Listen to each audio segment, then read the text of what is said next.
தமிழ் சினிமாவை ஸ்டுடியோக்கள்ல இருந்து கிராமத்து மண்ணுக்கு அழைத்துட்டு வந்தவர் இயக்குனர் சிகரம் பாரதி ராஜா. பல விருதுகளை வென்று குவித்த இவர் இயக்குனர் சிகரம்னு மக்களால் ரொம்ப பாசமா அழைக்கப்படக்கூடியவர்.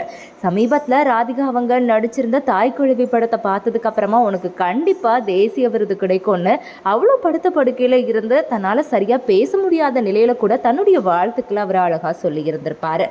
பல பேருடைய வாழ்க்கைக்கு இவர் விதையிட்டவர் அப்படின்னே சொல்லலாம். நிறைய நடிகர்களை உருவாக்கியவர், குறிப்பாக நிறைய தமிழ் நடிகைகளை உருவாக்கிய பெருமை இயக்குனர் சிகரம் பாரதி ராஜாவையே சேரும். இவருடைய வயது 84. இவர் தன்னுடைய மகன் கடந்த வருடம் இறந்து போன நிலையில ரொம்பவே சோகமாக இருந்துட்டு இருந்தார்.